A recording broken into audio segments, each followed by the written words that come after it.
Hi అండి, అందరికీ నమస్కారం. Welcome back to my channel. ఈరోజు మీతో ఒక మంచి రుచికరమైన రెసిపీ షేర్ చేసుకుందాం అనుకుంటున్నానండి. అదేమిటంటే క్యాబేజీ బఠానీ ఫ్రై అండి. క్యాబేజీ బఠానీకి ఒక చిన్న సైజు క్యాబేజ్ తీసుకోవాలండి. అది చిన్న ముక్కలుగా తరిగి పెట్టుకోవాలి. తర్వాత వైట్ బఠానీ నైట్ నానబెట్టుకోవాలండి. అది చిన్న ఉప్పు వేసుకొని ఉడకపెట్టుకోవాలి మార్నింగు. నెక్స్ట్ వెల్లుల్లిపాయలు 5-6 రబ్బలండి దంచి పెట్టుకోవాలి. పచ్చిమిర్చి, టమాటా, కరివేపాకు, కొత్తిమీర.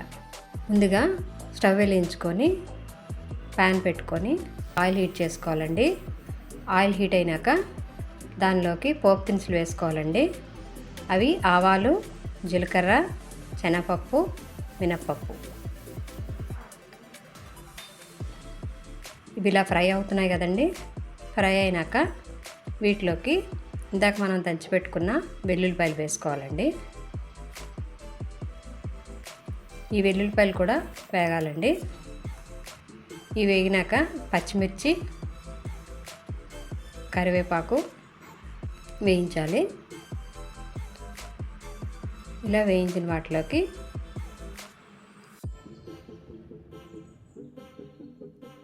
టమాటా చిన్న ముక్కలుగా కట్ చేసుకున్నాం కదండి, అవి వేసుకోవాలి. ఇవన్నీ కూడా బాగా కలిపెట్టుకోవాలి. కొంచెం టమాటా మగ్గడానికి చిన్న సాల్ట్ వేయండి. అలాగే చిన్న పసుపు కూడా వేసుకోవాలి. ఇవన్నీ కూడా బాగా వేగాలండి. కొంతసేపు మూత పెడితే మగ్గుతాయండి అవి.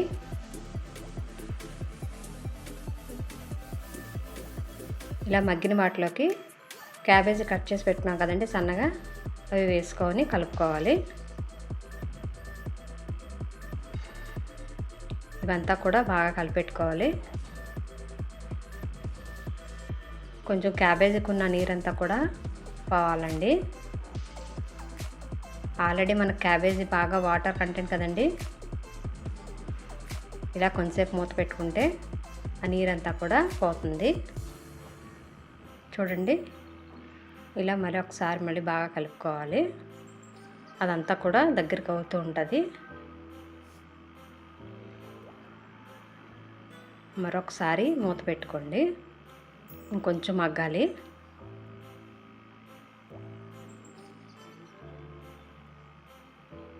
చూసారా ఎలా మగ్గిందో? అంతా ఒకసారి కలుపుకొని ఇప్పుడు వీటిలోకి ఇందాక మనం ఉడకబెట్టుకున్న బఠానీ వేయాలి. అలాగే కొత్తిమీర కూడా.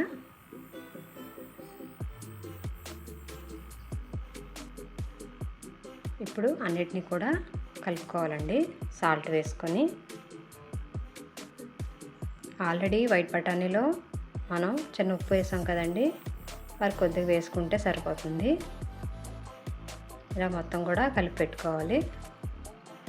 ఇదంతా కూడా కొంచెం వేగితే బాగుంటుందండి. ఈ సాంబార్తో చాలా బాగుంటుందండి క్యాబేజీ బఠానీ. కొంచెం దగ్గరికి అయితే సరిపోతుందండి. ఇలాగ అయినాక ఇప్పుడు కారప్పొడి వేసుకోవాలండి. మనం అలాగా పచ్చిమిరపకాయలు వేసుకున్నాం కదండి, దాంట్లో చిన్న కారప్పొడి వేసుకోవాలి.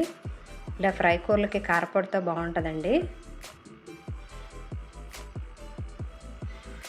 అంతా కూడా బాగా కలిపి మరి కొంచెంసేపు వేగనివ్వండి. కొంచెం వెన్నుమిరపకాయలు గుండె వేసాం కదండి, అది కొంచెం వేగితే బాగుంటుందండి. అంతేనండి, సింపుల్గా చేసుకునే క్యాబేజీ బఠానీ ఫ్రై రెడీ. మీరు కూడా ట్రై చేసి ఎలా ఉందో చెప్పండి. మీకు ఈ వీడియో నచ్చినట్లయితే లైక్ చేయండి, షేర్ చేయండి, మరియు నా ఛానల్ని సబ్స్క్రైబ్ చేసుకోండి. Thank you for watching.